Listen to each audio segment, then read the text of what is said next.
Strike pitch. Hits a drive down the line. If it's fair, it's his moment.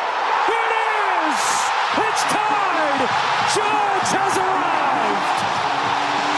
Yes, sir. Yes, sir. Yes, sir. Hot Mic Sports. It's your host, Dev. And we're going to go ahead and get the mic hot with a hot performance by Aaron Judge last night, y'all. October is heating up. And who better to show up than the league's MVP, Aaron Judge, man? You already know this has been the biggest knock on his career. He has not showed up in the postseason yet, but now you cannot say nothing.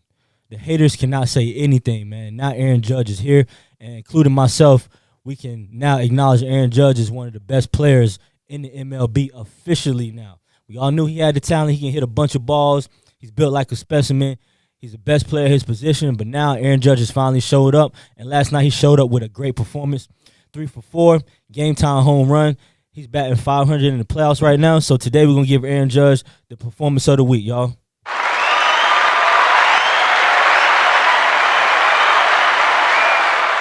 So you know this is Hot Mic Sports. You know this is where we keep the mic hot. And so today we're going to start talking about the hottest things going on in the sports world today. And unfortunately, as a longtime Steelers fan, I got to talk about Joe Flacco right now. Joe Flacco did just get traded to the Bengals from the Browns. Now, that's going to do two things for both teams.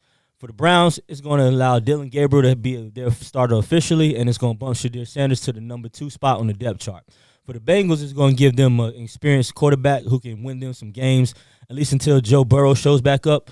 As long as they can finish 500, they probably can make a strong push for the playoffs. If Joe Burrow comes back healthy and they can get Chase rolling and T. Higgins going and that offense going. So for both sides, there was a win for both. And I think with this trade coming out, I think that the Browns are actually coming out better because they're going to actually now be able to build towards the future. So we saw Dylan Gabriel get his first start last week against the Minnesota Vikings. He had a great performance for his first time out. He played really good in the first half. Couldn't really convert on third down to keep the drives moving for the most part, but as far as his first start, it was pretty impressive.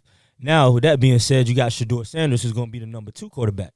Now, not just me, but, hey, I think a lot of people want to see Shadeur Sanders, including myself, because we all know what comes with him, the name on his back, who his father is, the background, all that blase. You already know what comes with it.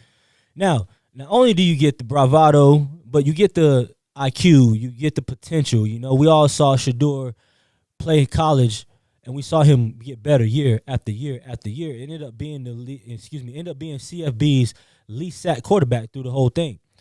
You know, we all know he trained with Tom Brady in the offseason. We know he's a mentor to him. He wears the number 12.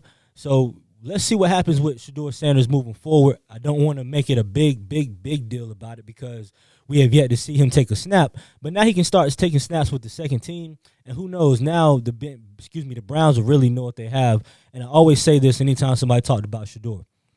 They see those guys play every day. They see him at practice. They see their work habits. They see everything. So as fans of the game, yeah, we can want Shadeur to play. We can want Shadeur to play, especially if you're a primetime fan like myself. We can want Shadeur to play, but at the end of the day, the Cleveland Browns have to do what's best for that franchise. And so moving forward, let's see what happens with the Browns and see what they decide to do between these two young quarterbacks. Dylan Gabriel played a lot of games in college at Oregon, man. He was a really good quarterback, so I do respect his game, but you got to give him a shot, right? You got to give him a shot. However, I do think that we will see Shadeur Sanders probably game 13, 14 later on into the season when the Browns pretty much know how their season is going to turn out. I don't see them being a playoff team, so at that point, they will have everything they need in order to see what Shadeur is made of. And then speaking of Shadeur in the news, Jerry Jones. Jerry Jones just got fined $250,000 for an obscene gesture towards some fans. Now, usually on Hot Mic Sports, we don't really, promote drama and we don't promote violence. Not over here. But a reason why I found this interesting was because Jerry Jones, excuse me, is the starting general manager for this team. Then he was the owner.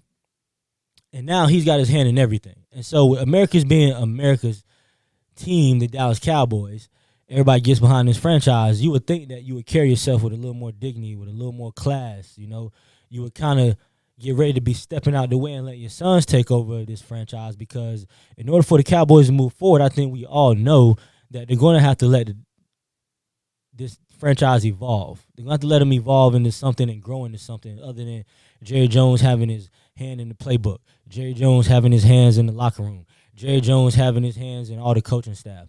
Jerry Jones has never taken a step back as the owner and let the team be the team. You hire these people, you pay these people, you put these people in all these positions to do a job. And he doesn't let them do it. And that right there is why this team never fulfills its destiny as a talent on the field and its destiny as a coaching staff.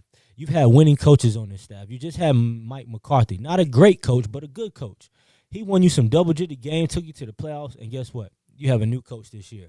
So until Jerry Jones decides to take a step back from that Dallas Cowboys franchise, they're always going to be doing this. They're always going to have the talent. They're always going to be the overhyped team. They're always going to have the crazy fans with their crazy expectations. So let's see what happens after this year. I think that the more Jerry Jones is on the spotlight, the more he's going to be forced to sit back, not retire, but stand back and let his sons run the team.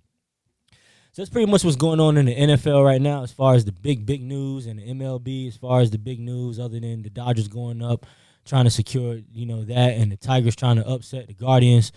That's pretty much going on in the MLB right now. So I'm just going to touch on the NBA.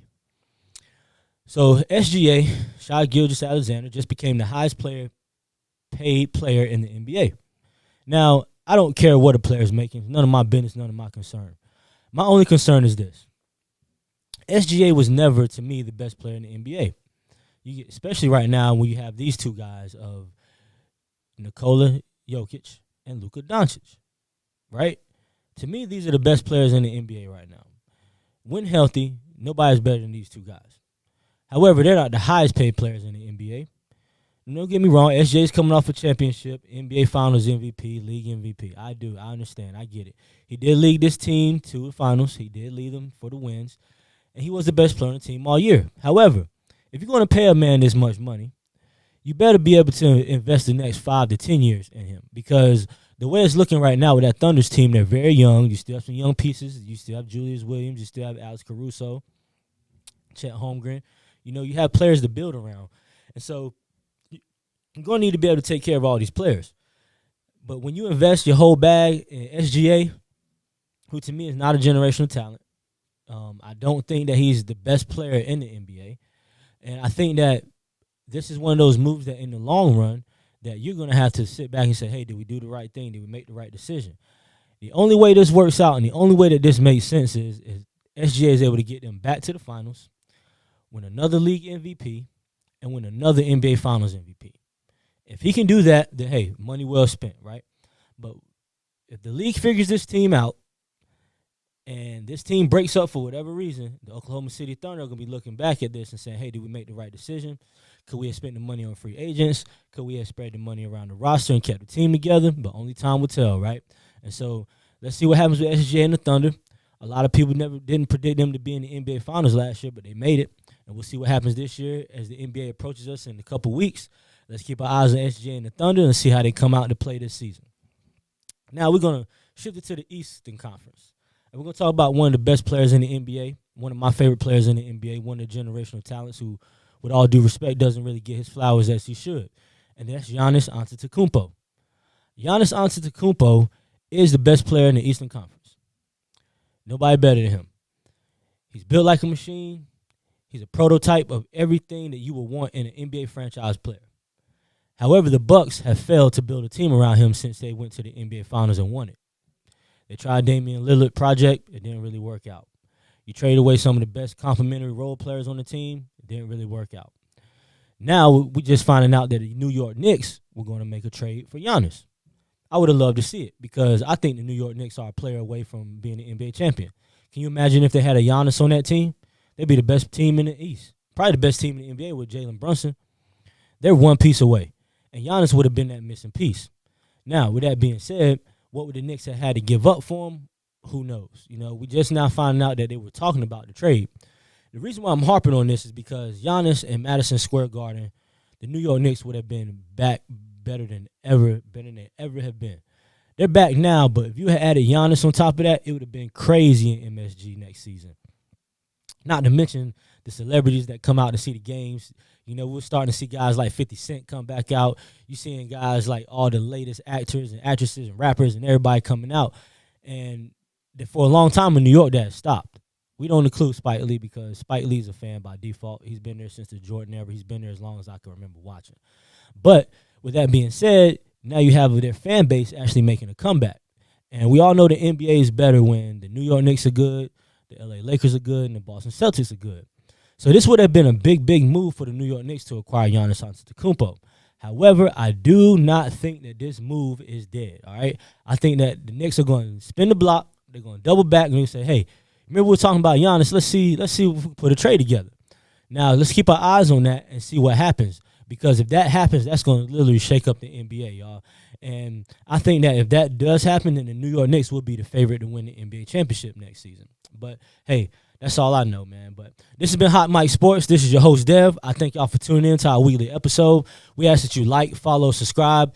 Don't forget we come out every week with our new weekly episodes of all sports, our Monday night recaps on football, our Thursday night recaps in football, our weekly predictions, and this Sunday coming up, we're going to start our new segment called Who's Hot and Who's Not. So this is Dev. Thanks for tuning in to Hot Mic Sports. I'll see y'all next time.